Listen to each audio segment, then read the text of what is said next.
Էսկալացիայի հավանականությունը մնում է բարձր, չնայած նահանգների եւ Իրանի միջև վերջին օրերին ագրեսիվ հռետորաբանությունը նվազել է։ Պարսից ծոցում, միջերկրական ծովում, Հորդանանում եւ Իսրայելի հարևանությամբ շարունակվում է ԱՄՆ ուժերի կուտակումը։ Հավանաբար ուրբաթ Օմանում տեղի կունենա դեռ 2025-ին ընթացված միջուկային ծրագրի շուրջ բանակցությունների 6-րդ ռաունդը, որ չկայացավ Իսրայելի սանձազերծած 12-օրյա պատերազմի պատճառով։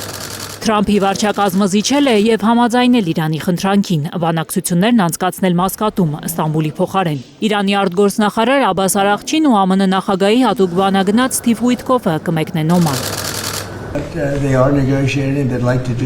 Նրանք ուզում են ինչ-որ բան անել, կտեսնենք արդյոք ինչ-որ բան հնարավոր կլինի անել։ Նրանք հնարավորություն ունեն ինչ-որ բան անելու որոշ ժամանակ առաջ, դա չստացվեց, եւ մենք սկսեցինք կեսգիշերային մուրջ հարձակումը։ Չեմ կարծում, թե նրանք ուզում են նույնը կրկնվի։ Նրանք բանակցություններ են ուզում, մենք բանակցում ենք նրանց հետ։ Փորձագետները չեն բացառում, որ բանակցությունների ընթացքում Թեհրանին ներկայացվեն պահանջներ, որոնց պատճառով գործընթացը մտնի փակուղի։ Այդ դեպքում կլինի ոչ լոկալ պատերազմ, այլ կընդգրկի ամբողջ մերձավոր արևելքը, Իրանի գերագույն հոգևոր առաջնորդի պնդմամբ։ Նախագահ Թրամփը միշտ նախընտրում է նախ փորձել դիվանագիտությունը, սակայն ակնհայտ է, որ տանգոյի համար երկուսն են պետք։ Դիվանագիտության համար անհրաժեշտ է պատրաստական գործընկեր։ Իրանը պատրաստակամ չէ, եթե խոսքը զիջումների մասին է։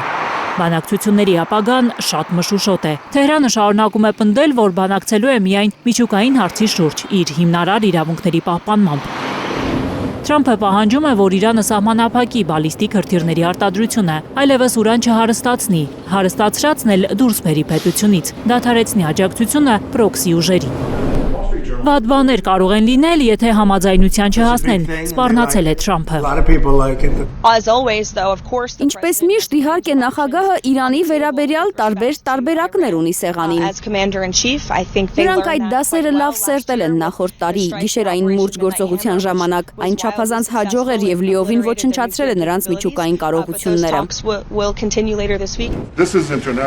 Իրանագետները նկատում են, որ Իսրայելը որոշակի ճնշում է գործադրում բանակցությունների կազմակերպման ձևաչափի վրա, որպեսզի ներառվեն այնպիսի կետեր, որոնք կարող են ձախողել դրանք։ Իսրայելին ձեռնտու չէ համաձայնության ձեռքբերումը Վաշինգտոնի եւ Թեհրանի միջև։ Թել Ավիվում շունչը պահած սպասում են, երբ է Միացյալ Նահանգները առաջին հրթիռն արձակելու Իրանի վրա։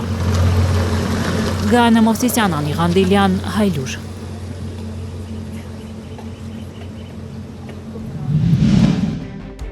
Հայաստանում եւ աշխարհում տեղի ունեցող իրադարձությունների մասին առաջին իմանալու համար բաժանորդագրվեք մեր ալիքին, սեղմեք զանգակը, որ բաց չթողնեք ամենահրատապը, ամենակարևորն ու հետաքրքիրը։